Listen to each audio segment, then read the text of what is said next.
All right, being unemployed is super stressful, but a new study shows employers are less likely to hire you if you have been unemployed for more than 6 months.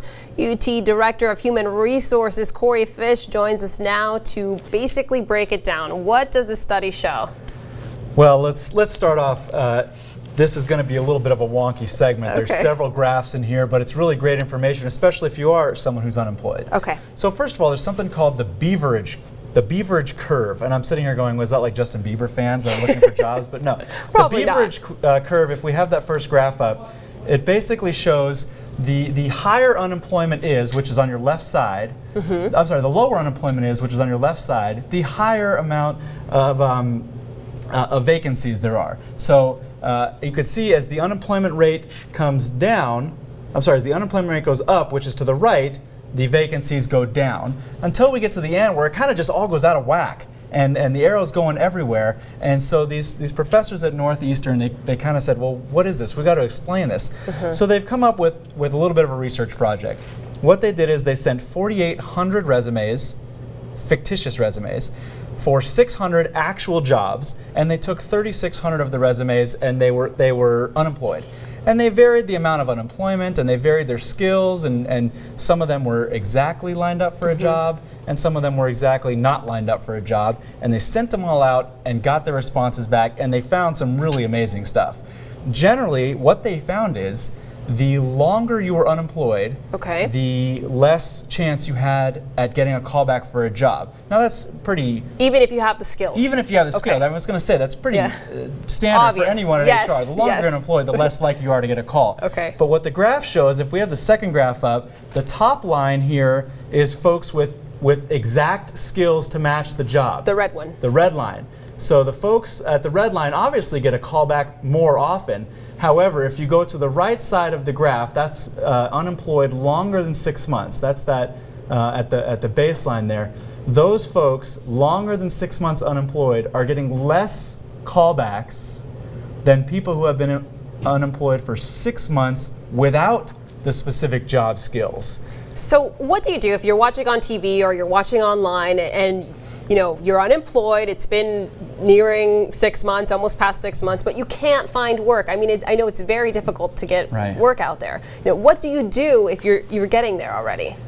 Well, I think a lot of people, when they're unemployed, maybe that first week or so, they get a little comfortable with, oh, this is kind of, I'll take a week off. And but those weeks pass really quickly. So what you really got to do is find something, anything to do that will take up space in your resume. If it's volunteering as a youth coach, if it's volunteering for a company, if it's getting an internship, or if it's just a crap job, for lack of a better term. Okay. Anything is better than nothing, and this graph shows what we've talked about and HR professionals known for years. The longer you're unemployed, the less likely you are to get a call back. Now, recently there was some legislation where they were trying to consider unemployment equally an equal class to being a woman or over 40 or pregnant, where you couldn't discriminate against unemployed. That bill did get vetoed, so there's no protection for being unemployed. So it is leaving employers to just flat out, some of them are saying, you can't be unemployed to apply for this job. Oh, wow. Yeah. So, okay, let's talk about people who want to take a gap year, who want to travel, do whatever it is. What do you think when you see a resume and it shows, this person took off a year and let's say did some traveling, for example? What does that say to you? Well, it's certainly a red flag. I mean, if I want someone who's going to be a stable, long-term employee, somebody who says, I want to travel for the next 6 months, that's not going to fit that criteria. I know, well, your resume was so super shiny that we decided to take that risk. Okay. But for a great majority of folks, that is going to be a red flag of, is this person reliable? Are they going to be here a long time? Are they going to take off again? Are they going to be here 6 months? And say, I want to go travel again for another 6 months. So it's certainly a red flag. Some people might just embrace that and put that on their resume. Traveled for 6 months. Visited family or whatever it might be, but as the graph shows, putting something is better than nothing. Right. And when I see these resumes and there's lots of time between their last job, immediate red flag, and now there's finally graphical proof to show what we've all been thinking for all these years. Right. So let's help people out who are watching right now. You are willing to take a look at some resumes. How do people get to you? How do they find you? Well, so on Monday mornings, we do a Job of the Day segment where we profile a resume. I mean, a resume writing. If you send it off to a professional to have a resume written, $250 you're talking. Who has that, especially if you're unemployed? Especially if you're unemployed. So what we've done is if people are willing to put their resume on the air and risk being critiqued, naturally we'll hide their full identity. name. Okay, good to know. Yeah, good. So we'll review it live on the air. And for example, the one we had this morning sent a review in.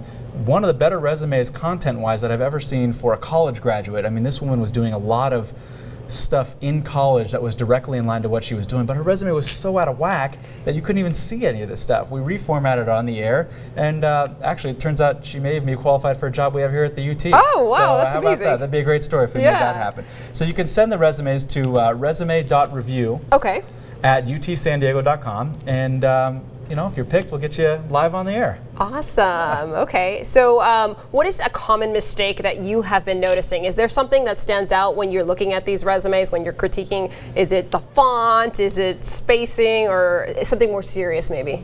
More commonly, it's that people just don't put the important stuff on top. Like what? The resume this morning, great example, was just fluff on top about what a great person she was, and she's good at Excel, and she's you want to see the meat. I want to see hardcore data right on top. And if you don't have any hardcore data, then just get me right to the job so I can see whether you're qualified or not. But ultimately, what I tell everyone, you're the best expert on your resume, so you should know what's the most important things you can do. I don't normally change the verbiage of the resume. It's just the formatting. I don't know what these people did. So move things around for them. Move them around, create more space, get rid of some space that's a little bit extra. But it is a little fine art. Resume reviewing from someone like me is very subjective, and what I might like, you might hate. So it really just depends. But you know what? Send your resume in. Give us the link one more time, please. Sure. It's resume.review at utsandiego.com, and send it in, and we might put it on the air. Thank you. Thank you so much for joining us. You got it. Happy to have you here.